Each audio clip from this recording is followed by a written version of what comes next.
Hello everyone and welcome to the Heritage Wrestling Alliance. Carl Jackson at ringside and the Dominator heading to the ring right now. He considers himself the king of independent main event wrestling, and he has certainly lived up to that title. He has held a championship in every independent company that he's ever been in, and that is definitely a great resume. But he's going to have his hands full this week on Heritage Wrestling Alliance Prime, the Monday Night Wrestling show. 1 hour, ladies and gentlemen. Yeah, we do in 1 hour what our so-called competition can't do in 3. Well, I take that back. We give you 60 minutes of action. They give you 60 minutes of action in 3 hours of their show.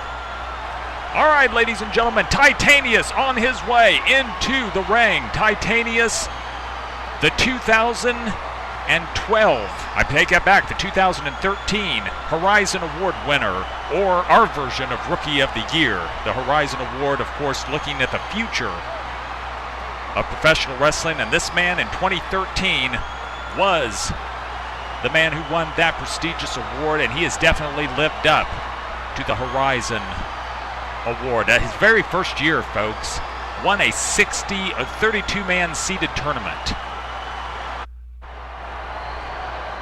We are off. Dominator again, Randy Thomas, calling himself the king of professional wrestling. And talking about so-called kings, folks, a lot of people have asked me about the king of Memphis, Jerry Lawler. Why did he, Carl, a lot of people have asked me, Carl, why in the world did Jerry Lawler say, you know, the WWE was always about a bunch of queers and degenerates, and yet he went to work for him in 1992. Well, here's how it goes down, ladies and gentlemen. In 1992, the WWE was being sued, sexual harassment. They were also being sued for distributing anabolic steroids. Investigations anyway. Well, as it was pointed out in Ric Flair's book, which I believe Rick did along with Mark Madden in 2005-2006, he had talked about how Jerry Jarrett, of course that was the promoter of USWA and Memphis Wrestling, Jerry Lawler's boss, Jerry Jarrett was going to become the day-to-day promoter if Vince McMahon would have went to jail. Think about it, folks. You talk about the WWE and the degenerates and queers and all this stuff like Lawler did for years, and all of a sudden in December 1992 he goes to work for him. Here's how it goes down, folks. Jerry Lawler was firmly convinced that Vince McMahon was going to go to prison.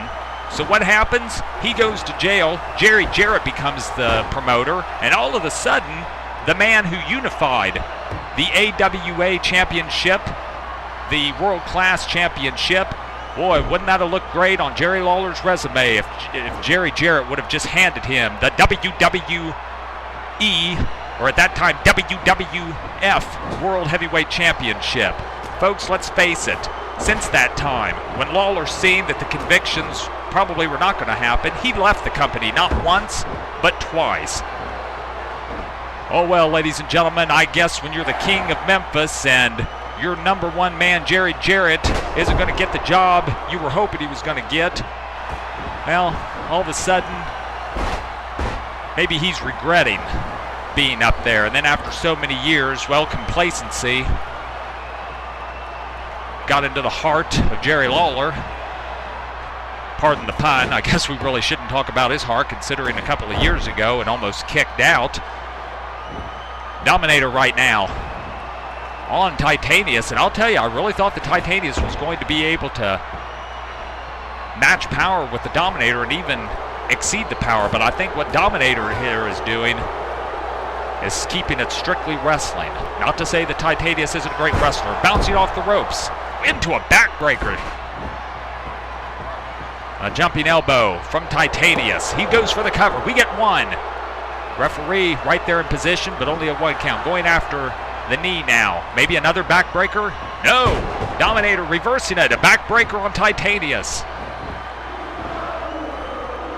Like I said, folks, Randy Thomas, the Dominator, a true king, not looking to get a title handed to him because someone was possibly going to go to prison.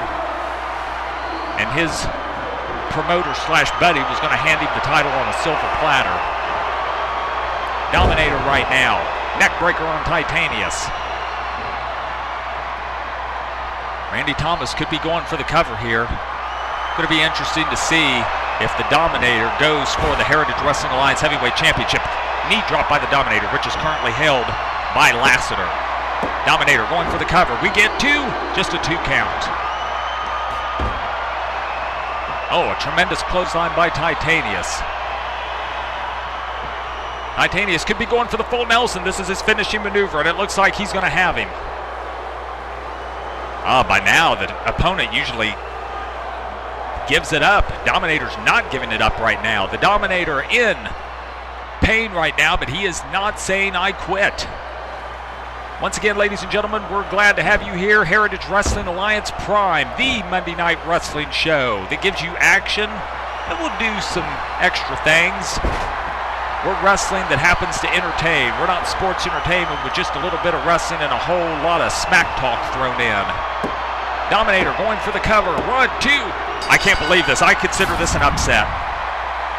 I consider this an upset right here in the Heritage Wrestling Alliance. All right, folks, Randy Thomas, the king of independent main event wrestling, your winner. Right now, let's go to Murray Hodson and the Event Center.